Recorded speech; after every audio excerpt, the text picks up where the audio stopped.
There is a huge misconception when it comes to the genetic consequences of having children with your first cousin. In fact, they are no greater than a woman giving birth at the age of 40. It jumps from about 2% to 4% for a maximum of maybe 7%, but it's really negligible, not even a full standard deviation in statistical terms. Completely overblown. We hear stories all the time of a regular relationship, not cousins, and they have issues with their children. Their children end up being special needs, but nobody's sitting there pointing the finger at them. We are not trying to have children. We are not actively seeking childbirth. But if we do end up doing that, we'll both be the best parents we can be.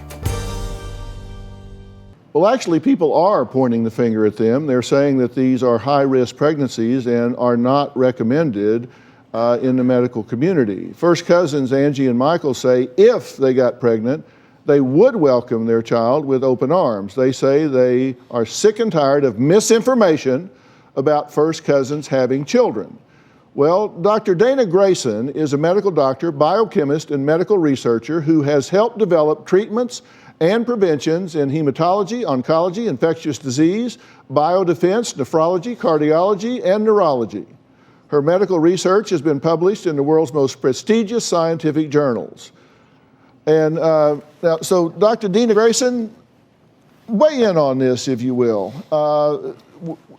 The comment here is, this is no greater risk than a 40-year-old having a pregnancy, which is increased risk. He said it's no different than that. That's just simply not true, is it?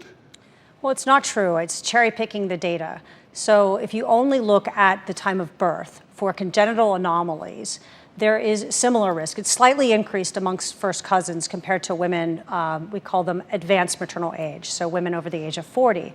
But also understand that just like your genes program what ends up happening to you. That's why my hair is curly, why Dr. Phil's hair is, well, Dr. Phil's hair.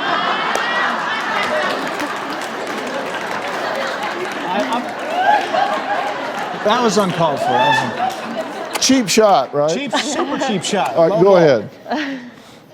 And so when you look at that, there's additional things you have to think about. It's not just when your child is born. So you have an increased risk of miscarriage, an increased risk of having a stillborn, an increased risk of early childhood death, increased risk of these congenital anomalies. But now let's say you potentially have a healthy baby. You have a lifetime risk of increased risk for everything that's genetic. Everyone carries around bad genes, right?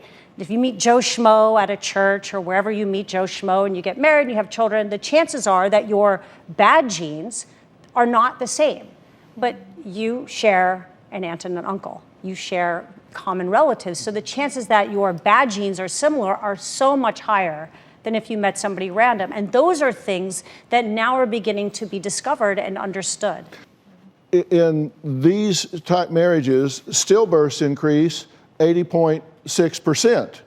Child deaths after birth increase 80%. Miscarriages, 67%. Congenital anomalies, 6.1%, where non-consanguineous marriages, 2.4%.